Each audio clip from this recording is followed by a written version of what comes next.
இன்றைக்கி தமிழ் சினிமாவில் ஒரு உமன் சென்ட்ரிக் ஃபிலிம் எடுக்கிறோம், இல்லைனா வந்து ஒரு டேபு டாப்பிக்கை தொடுறோம். டேபு டாபிக்னா ஒரு சில விஷயங்கள்லாம் வந்து சமூகத்தில் பேசவே முடியாது. இன்னும் குறிப்பாக சொல்லணும்னா இந்த இன்செஸ்ட் ரிலேஷன்ஷிப் பற்றிலாம் பேசவே முடியாது அப்படின்ற மாதிரியான விஷயங்கள்லாம் 1960s 70sலேயே பண்ண ஒரு ஆள் நம்ம இயக்குனர் சிகரம் கே பாலச்சந்தர். ஆனால் அவருக்கே ஒரு குரு இருந்துக்கிறாரு.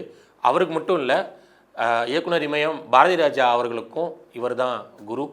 அவர் தான் கன்னட சினிமாவோட காட்ஃபாதர் புட்டண்ணா கனகல். யார் இந்த புட்டண்ணா கனகல் அப்படின்னு பார்த்தோன்னா, இவர் ஆக்சுவலாக இங்கே பல பேருக்கும் தெரியப்படாத அறியப்படாத ஒரு அன்சங் ஹீரோ தான். ஆனால் இந்தியன் சினிமாவில் தி மோஸ்ட் இன்ஃப்ளூயன்ஷியல் ஃபிலிம் மேக்கர்னு சொல்லணுன்னா கண்டிப்பாக அந்த லிஸ்ட்டில் இவரோட பேர் நிச்சயம் இருக்குன்னு நான் நினைக்கிறேன்.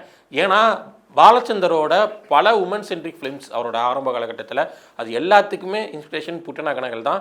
ஈவந்தோ பாலச்சந்தரை விட புட்டண்ணா கனகலுக்கு வந்து வயசு கொஞ்சம் கம்மி தான். இருந்தாலும் பாலச்சந்தர் பல இன்டர்வியூஸில் புட்டண்ணா கனகல் தான் வந்து எனக்கு இதில் குரு அப்படிங்கிறத மென்ஷன் பண்ணிகிட்டே இருந்திருக்கிறாரு. ஏன்னா புட்டண்ணா கனகல் பண்ண திரைப்படங்கள் அந்த மாதிரியான படங்கள். இன்றைக்கி கன்னட சினிமாவோட மார்க்கெட், அதோட கமர்ஷியல் சினிமா இது எல்லாமே மாறிடுது. ஆனால் ஆரம்ப காலகட்டத்தில் கன்னட சினிமா ஆர்ட் ஹவுஸ் ஃபிலிம்ஸுக்கு பஞ்சமே இல்லாத ஒரு இண்டஸ்ட்ரின்னு சொல்லணும். அதில் ரொம்ப ரொம்ப முக்கியமாக அங்கம் வகித்தது டைரக்டர் புட்டண்ணா கனகல். ஏன்னா இவரோட திரைப்படங்கள் எல்லாமே ஒரு ஆர்ட் ஃபிலிம் வேல்யூ கொண்ட ஒரு மெயின் ஸ்ட்ரீம் சினிமா அப்படின்னு நம்ம சொல்லிக்கலாம். அண்டு அவர் வந்து அவர் பண்ண முக்காவாசி திரைப்படங்கள் வந்து ஆஃப் பீட் சினிமா தான். இவரோட படங்களை குறிப்பாக நான் மென்ஷன் பண்ணி சொல்லணுன்னா ரெங்கநாயகி அப்படின்னு ஒரு படம் இருக்குது, அதை கண்டிப்பாக மிஸ் பண்ணாமல் பாருங்கள். அண்டு கெஜ பூஜை அப்படின்னு இன்னொரு படம் இருக்குது. இப்படி சொல்லிக்கிட்டே போகலாம். அண்டு இவர் இன்ட்ரடியூஸ் பண்ண ஆக்டர்ஸ் தான் கன்னட சினிமாவோட சூப்பர் ஸ்டார்ஸாக ஆனாங்க, இன்க்ளூடிங் அம்பரீஷ், விஷ்ணுவர்தன், இவங்கெல்லாம் சொல்லலாம். அண்டு ஹீரோயின்ஸில் கல்பனா அப்படின்னு பல ஆக்ட்ரஸை இன்ட்ரடியூஸ் பண்ணி வச்சுருக்கிறாரு. ஈவன் நம்மூர் சூப்பர் ஸ்டார் ரஜினிகாந்தை கூட நடிக்க வச்சுருக்கிறாரு புட்டண்ணா கனகல். இப்படி இவரோட திரைப்படங்கள், இவர் பண்ண சாதனை, இது எல்லாத்தையும் நம்ம அடுக்கடுக்காக சொல்லிகிட்டே போகலாம். இவர் ஆரம்ப காலகட்டத்தில் மலையாளத்தில் படங்கள் பண்ணியிருக்கிறாரு. அண்ட் இவரோட குரு வந்து டைரக்டர் பந்தலு வந்து ஸ்கூல் மாஸ்டர் போன்ற மலையாள திரைப்படங்கள்லாம் வந்து பண்ண ஒரு டைரக்டர். அவரும் ஒரு பெரிய லெஜெண்டு. இந்த அவர் பண்ண ஸ்கூல் மாஸ்டர் படத்தில் நம்ம ஊர் நடிகர் திலகம் சிவாஜி கணேசன் நடிச்சிருப்பார்.